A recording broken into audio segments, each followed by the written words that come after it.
Bem-vindos ao Da Capa à Contracapa. Sabia que sem migrações a população portuguesa deverá diminuir de 10 milhões e 400 mil para menos de 8 milhões no espaço de 45 anos? E que para manter a nossa população nos níveis atuais é preciso que todos os anos entrem em Portugal mais 47 mil pessoas por ano do que aquelas que saem nesse período? Ora, hoje no Da Capa à Contracapa falamos de migrações, do seu impacto na economia, na demografia, na segurança social. Todos conhecemos alguém que um dia teve que deixar a sua terra natal, afinal este é um país de imigrantes. Ora, é um país também conhecido por bem acolher quem vem de fora, são pessoas em movimento por diversas razões, aqui são recebidas, nem sempre serão tão bem recebidas noutras fronteiras que eles procuram, mas nós portugueses, até que ponto precisamos deles? É o ponto de partida para esta conversa em torno de um estudo lançado esta semana pela Fundação Francisco Manuel dos Santos, chama-se Migrações de Substituição e Sustentabilidade Demográfica. São nossos convidados um dos coordenadores do estudo, João Peixoto, doutorado em Sociologia Económica e das Organizações, professor catedrático e investigador do Instituto Superior de Economia e Gestão da Universidade de Lisboa. Maria Teresa Garcia, professora auxiliar do ISEG, investigadora, especialista em questões ligadas à segurança social, é exatamente uma das autoras do capítulo deste estudo dedicado ao impacto das migrações de substituição no sistema de pensões de velhice.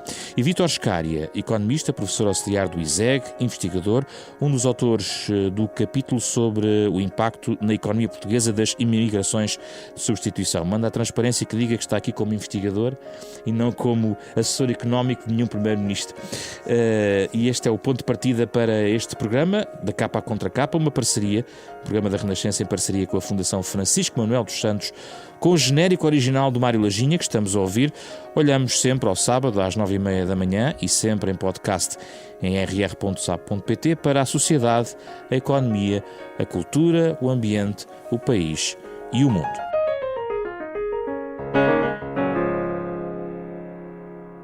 Bem-vindos, obrigado pela vossa presença. Vamos diretos às conclusões deste estudo, com base para as reflexões que vamos ter nestes 25 minutos. João Peixoto, temos que explicar à cabeça num minuto para quem nos ouve dois conceitos que vamos repetir aqui muitas vezes. Vamos começar por migrações de substituição. O que é que são migrações de substituição? Antes de mais, muito obrigado pelo convite para estarmos aqui. Podemos divulgar este trabalho que concluímos há relativamente pouco tempo. Trabalhamos neste projeto durante um ano e estamos agora a fazer a divulgação dos resultados. Migrações de substituição é um conceito que foi inventado por volta do ano 2000, curiosamente pelas Nações Unidas, que perante os problemas de envelhecimento de todas as sociedades do mundo e de envelhecimento forte e acelerado das sociedades europeias, norte-americana, resolveu colocar uma questão muito simples de onde saiu este conceito. A questão é esta: neste momento o número de nascimentos nas sociedades europeias, por exemplo, conhecemos melhor, é bastante baixo.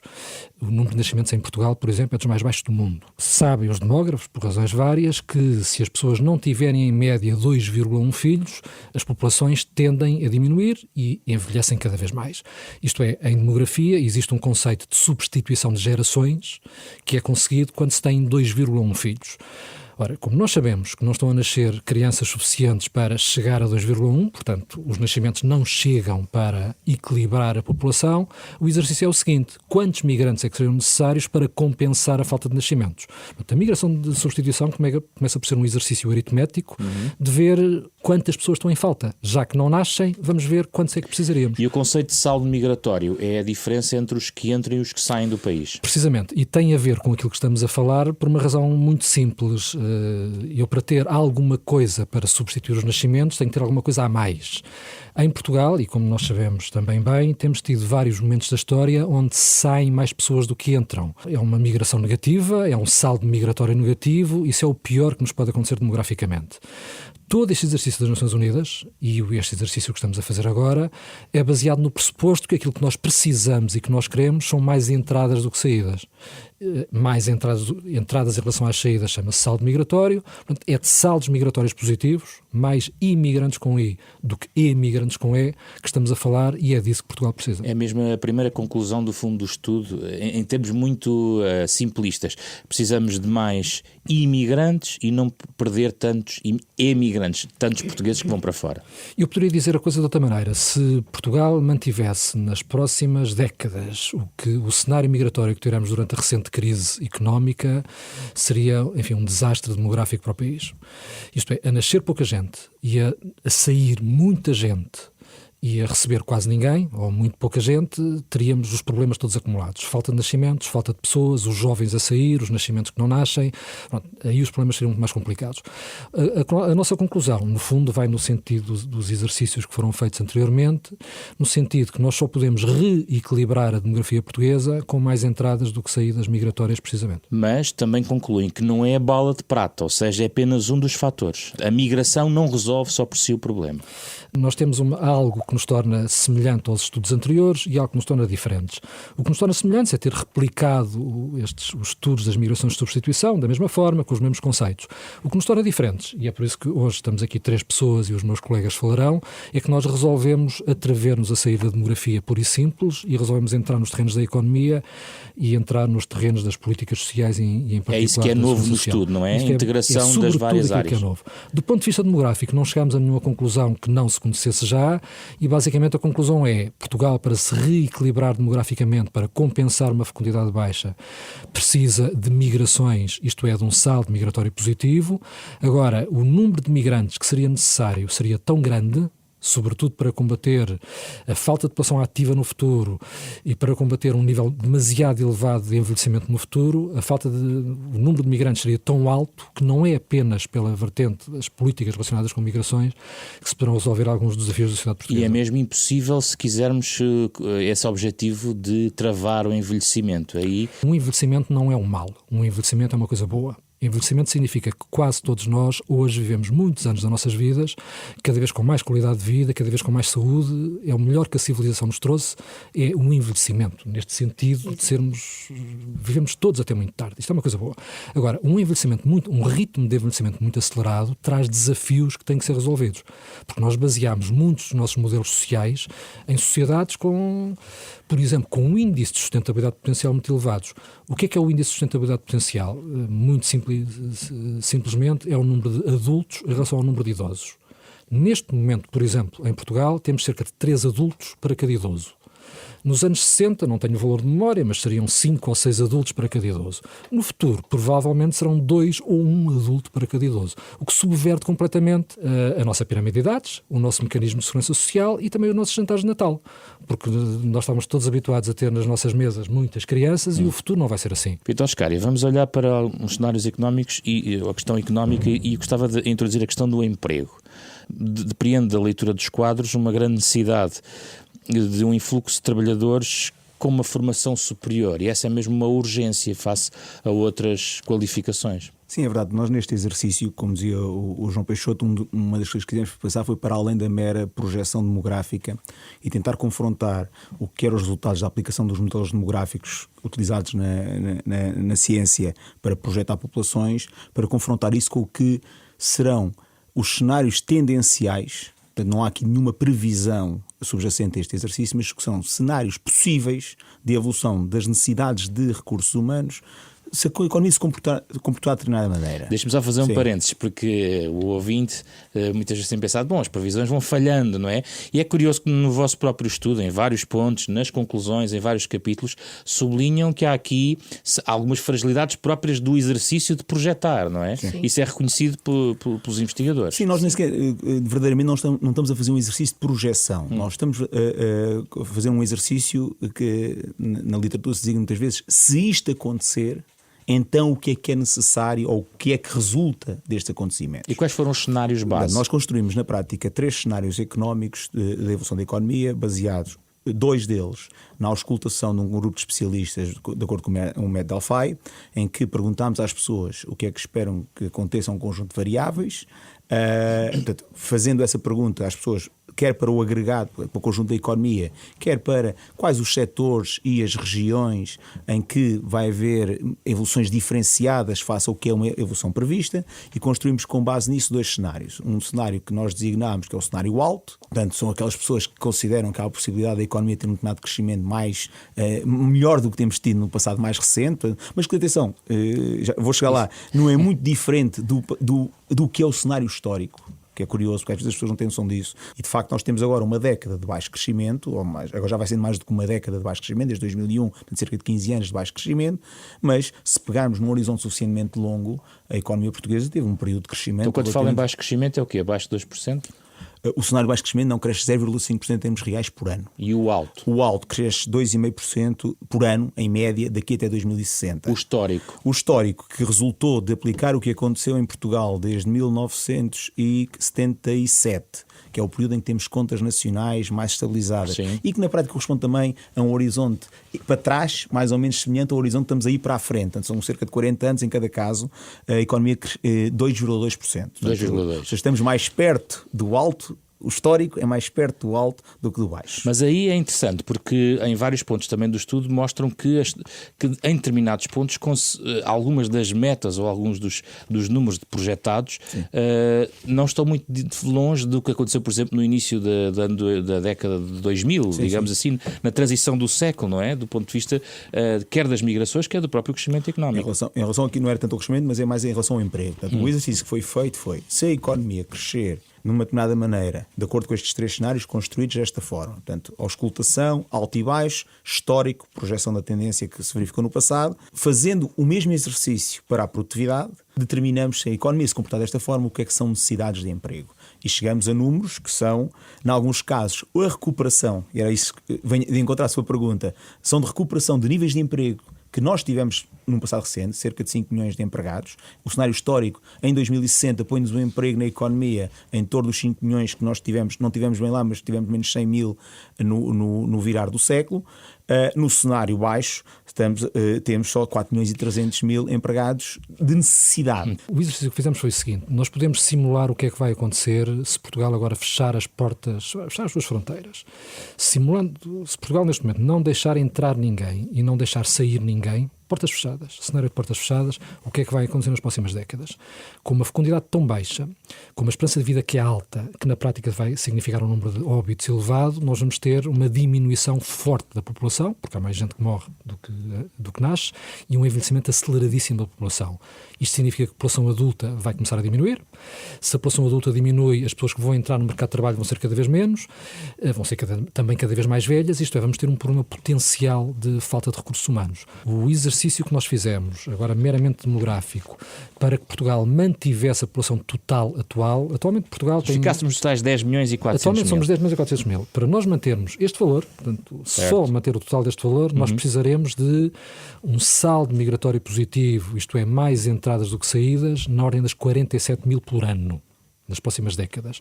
Ora, 47 mil por ano em valor líquido é um valor que Portugal só atingiu nas últimas décadas, no final dos anos 90 e princípio do novo século. E tinha que se permanecer durante 40 e tal anos até 2060. Agora, pior do que isto, se nós quisermos manter o volume de população em idade ativa, portanto, todos aqueles que têm entre 15 a 64 anos, que na prática são estes que irão alimentar o mercado de trabalho, nós precisaremos ainda de mais. Precisaremos de uma média de 75 mil pessoas por ano.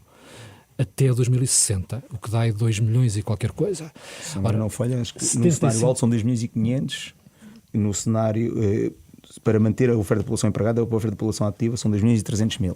Isto significa por ano, neste cenário que eu estou a falar, 75 mil por ano. Ora, 75 mil por ano é um valor que Portugal nunca atingiu, a não ser muito episodicamente, na altura do regresso das colónias.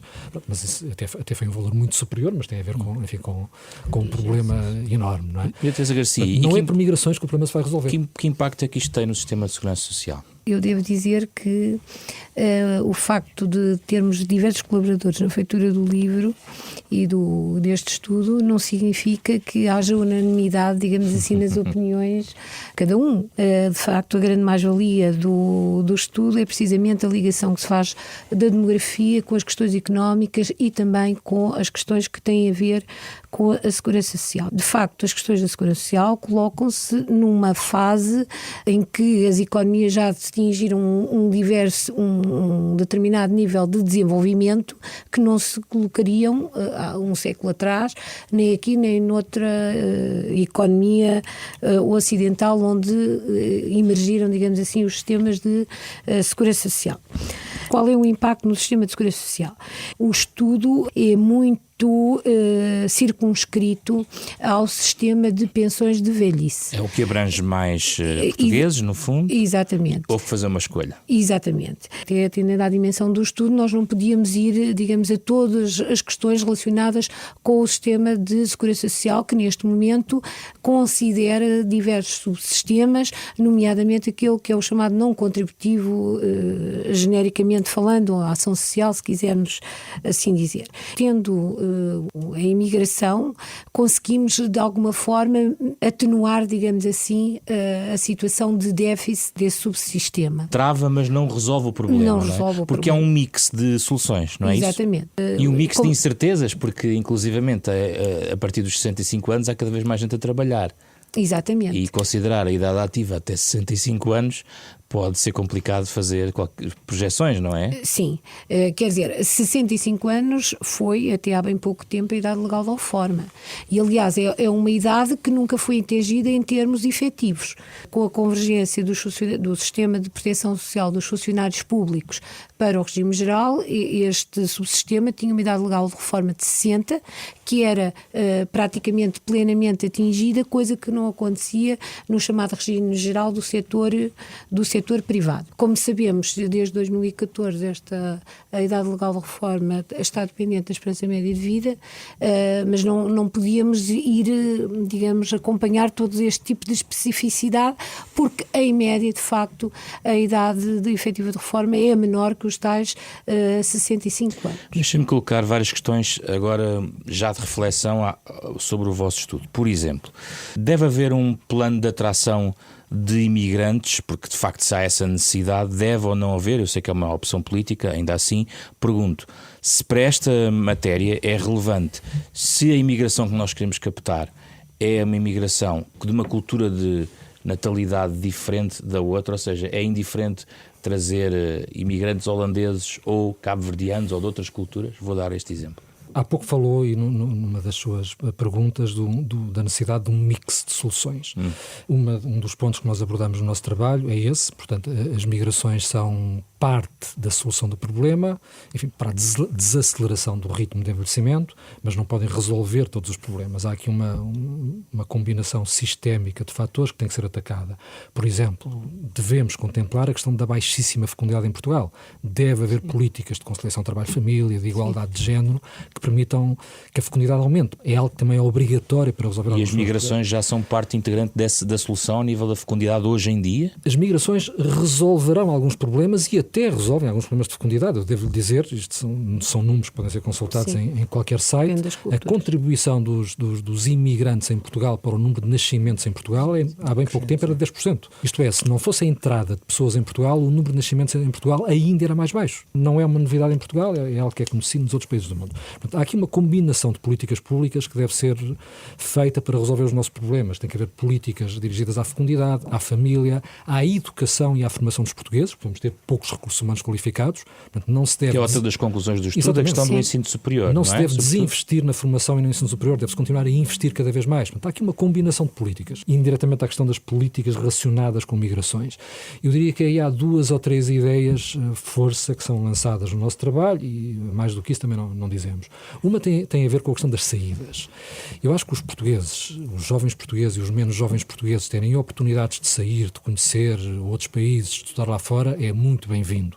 Não podemos aceitar que grande parte destas saídas se tornem permanentes e que estas pessoas depois não voltem para Portugal e que desistam do país. Que essa é a solução para eles. Temos que monitorizar as saídas dos portugueses e temos que arranjar condições para que os jovens portugueses tenham perspectivas de carreira, perspectivas de vida, possam chegar à vida adulta, possam chegar, por exemplo, ter habitação a um preço decente, que é uma coisa que é muito difícil para muitos casais jovens portugueses. Portanto, temos que criar condições para que os jovens possam ser felizes em Portugal e não tenham que procurar a felicidade lá fora. Isto tem a ver com as saídas. Em relação às entradas, temos que criar condições para que os portugueses que saíram alguns deles regressem, há muitos que querem voltar e temos que criar condições para que eles voltem a acreditar no país onde nasceram e queiram voltar, e depois as questões em relação aos estrangeiros, que é mais delicada e mais melindrosa. Devemos ter, obviamente, atenção às políticas relacionadas com a imigração por razões económicas. Em nenhum caso isto nos deve fazer esquecer as outras vertentes das migrações que não são apenas económicas.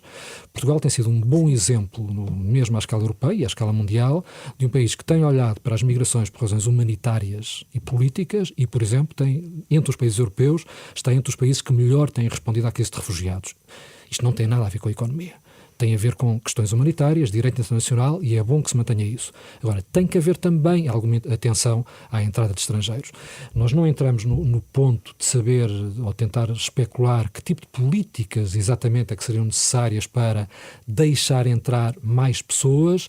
Agora, o que recomendaríamos era, manter uma política controlada, mas aberta, atrativa em relação à imigração estrangeira, manter intactas todas as excelentes políticas na área da integração dos imigrantes que têm existido em Portugal, com um assinalável consenso político nas últimas décadas. Esquerda e direita têm sido exemplares em Portugal em fazer uma boa gestão política da integração dos estrangeiros em Portugal. Isso deve ser mantido. Aqui a recomendação é não mexam no que está não lá. estraguem. Portanto, há aqui um conjunto de políticas, mesmo em relação às migrações completa. Agora, as políticas relacionadas com a economia e com a segurança social têm, obviamente... Vamos ouvir a opinião de Vítor Scari e Teresa Garcia. Só sobre este tema, há aqui convém ter, quer sobre isto, quer sobre outras temáticas, que, até pela natureza do estudo que nós estamos a fazer naquela ideia, é projetar tendências. Convém perceber que, em alguma parte da resolução do problema, é endógeno no sentido de que é o próprio sistema que a gera. Se nós, de facto, tivermos esta necessidade de recursos humanos, o que vai acontecer é que vai haver pressão salarial no mercado de trabalho que torna Portugal um destino muito mais interessante. Ou seja, parte do que aconteceu no passado recente foi que nós diminuímos os saldos migratórios positivos porque Portugal deixou de ser um sítio interessante para vir, porque não havia emprego, porque nós quando tivemos saldos... Para vir e para manter. Para vir e para manter, ou seja, aumentámos a imigração e diminuímos a imigração porque não havia no mercado de trabalho condições. Mas ter um poder salarial superior, há uma correlação, por exemplo, com a natalidade, com a fecundidade? Não, a questão inversa é, se houver mais necessidade de recursos humanos no mercado de trabalho, a competição pelos recursos humanos fará subir os salários. Há dois efeitos que corrigirão, no ponto de vista económico. Mesmo nós aceitemos que os mercados não corrigem tudo, há uma parte que a própria natureza de funcionamento do mercado resolverá, que é, se isto acontecer, se a economia se comportar desta forma e não existir os recursos humanos, há uma parte que é a produtividade, que provavelmente terá um comportamento diferente do que foi no passado. Porquê? Porque nós, com menos recursos, se calhar somos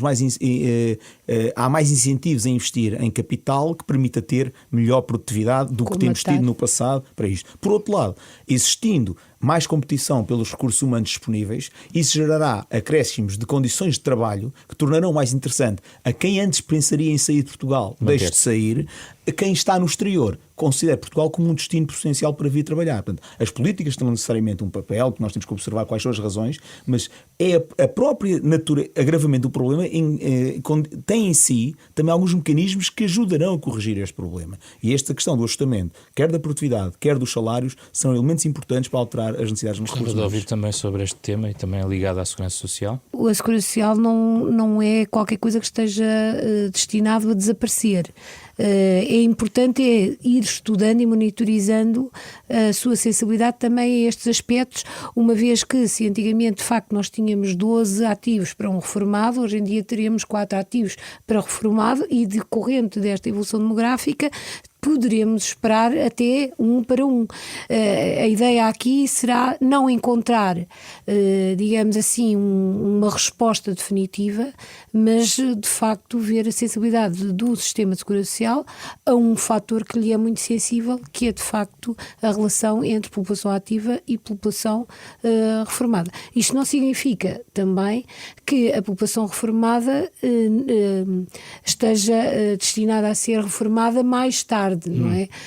A idade cronológica nem sempre é a idade real. A Teresa Garcia trouxe aqui vários livros. Pode começar já, até que temos que ser rápidos só. Sim. Vamos lá. Olha, eu comecei por trazer este livro que é O Caminho para o Caráter, do David Brooks, que foi até número 1 nas vendas do New York Times, precisamente porque nos dá aqui testemunho de vivências de várias pessoas importantíssimas para a construção do Estado Social. Muitas delas foram pouco mediáticas, uma delas é, para mim, bastante cara, uma vez que foi uma mulher, foi a Frances Perkins, foi secretária de Estado do Roosevelt e lutou imenso para termos, nomeadamente nos Estados Unidos, um sistema de segurança social. As restantes são em inglês, não é? As restantes são em inglês. Vamos lá, rapidamente. Tenho outra mulher que escreve em 2008, When I'm 64, portanto, quando eu tiver 64... Uma referência aos Beatles. Exatamente, em que luta, digamos assim, para a manutenção de um sistema de segurança social de repartição que, de facto, mutualize os riscos sociais e que possamos garantir, digamos assim, a todos um nível de bem-estar social. Mais sugestões? Mais sugestões. Tenho aqui um livro também de 2 prémios Nobel, o Akerlof e o Schiller, em que nos fala muito de uma economia de manipulação, em que hoje em dia, a que estamos hoje em dia sujeitos, sempre que o mercado não é regulado e a busca do lucro é o objetivo sem quaisquer outras preocupações. Chama-se Fishing for Fools, mas é com PH, atenção. E mais mais um. E mais um. Posso aqui apresentar um mais recente também da Teresa Aguilar Duchy e do Tony James, em que ela quer de facto resgatar a reforma de modelos que pouco pretendem no sentido de garantir reformas para os idosos. Quem quer saber mais tem aqui sugestões. Eu trago-lhe um livro e um filme.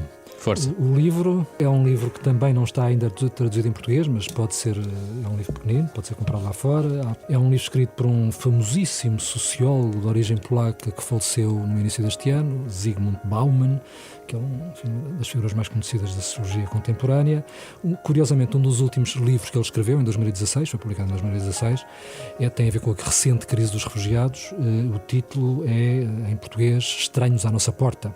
Strangers at Our Door, e tem a ver com os receios e os medos que temos em relação aos desconhecidos e aos estrangeiros, porque no fundo acabamos por projetar nos estrangeiros os outros medos todos que tenham. E o filme? O filme é um filme que tem menos de 10 anos, que chama-se Welcome, Bem-vindo, em português, de um realizador francês sobre a história de um jovem iraquiano que sonha chegar ao Reino Unido para ir ter com a sua namorada e tem imensos problemas, acaba por querer aprender a nadar para atravessar o canal da Mancha a nado.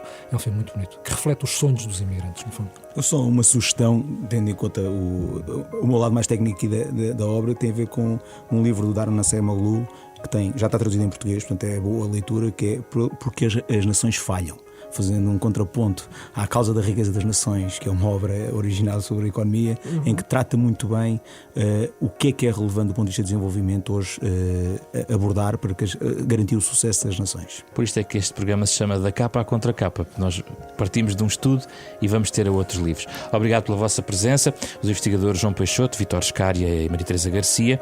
Partimos então à procura de outros temas que marcam a vida dos portugueses. Para a semana vamos analisar a justiça em Portugal, esse tema que continua com lugar reservado no debate público português.